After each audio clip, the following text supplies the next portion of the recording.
Thank you, Senator Kennedy. Thank you, Mr. Barr.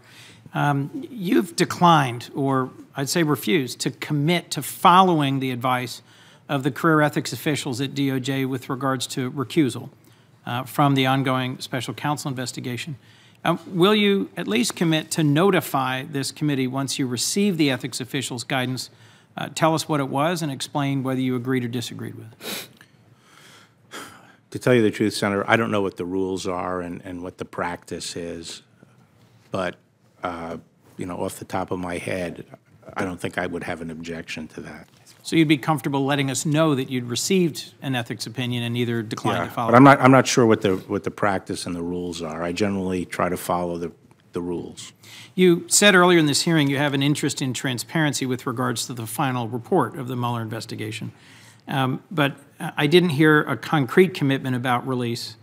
And I think this is a very significant investigation, and you've been very forthcoming about wanting to protect it. The DOJ has released information about declination memos, about descriptions of decisions not to prosecute in the past. I'll cite the Michael Brown case, for example. Would you allow Special Counsel Mueller to release information about declination memos in the Russia investigation as he sees fit?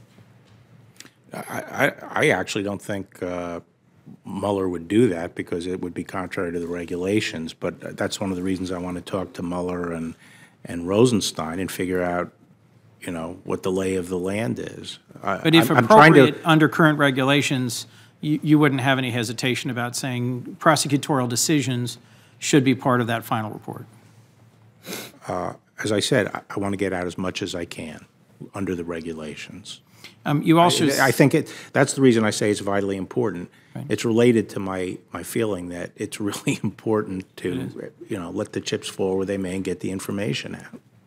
You also said in response to my first round of questions that the special counsel regulations shouldn't be rescinded during this investigation. Just to be clear, you would refuse to rescind them if the president asked, even if that meant you'd have to resign? Well, that came up in the context of wanting to change the rules so Mueller could be fired. Right.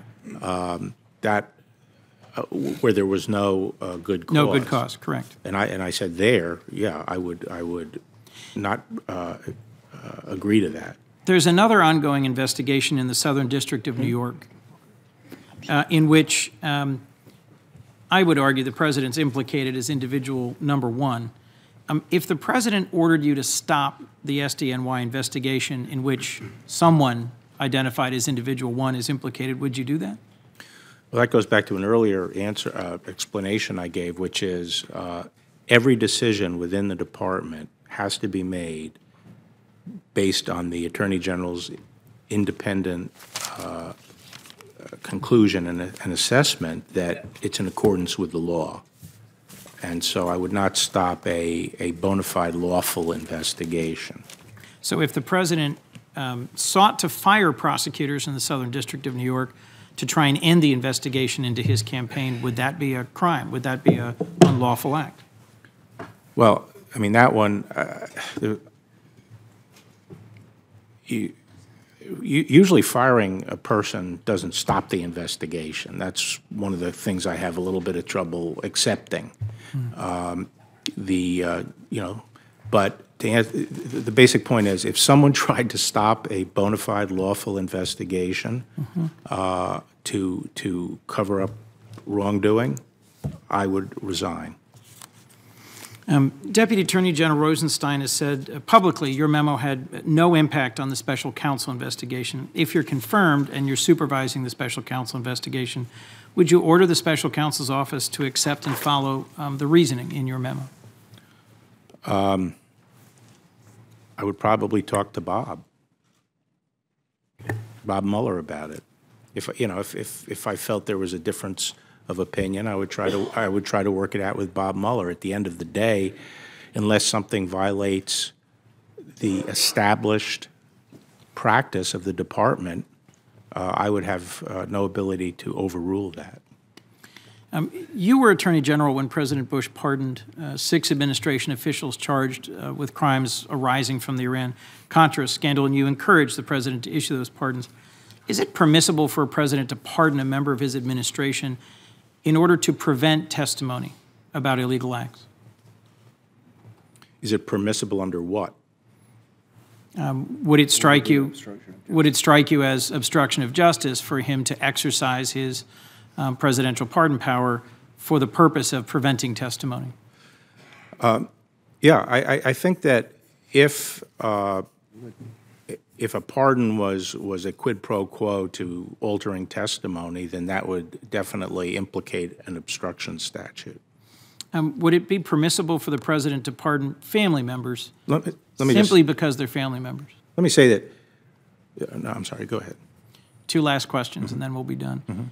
Do you think it would be permissible for the president to pardon a family member simply because they're a family member, and where the purpose, the motive is unclear? And do you think it would be permissible for a president to pardon himself? Okay, so here, the problem is, under the Constitution, there are powers, but you can abuse a power. So the answer to your question, in my opinion, would be, yes, he does have the power to pardon a family member, but he would then have to face the fact that he could be held accountable for abusing his power. Or if it was connected to some act that violates an obstruction statute, it could be obstruction. How would he be held accountable? Well, in the absence of a violation of a statute, which is, as you know, in order to prosecute someone, they have to violate a statute. In the absence of that, then he'd be accountable politically. Thank you for your interest today.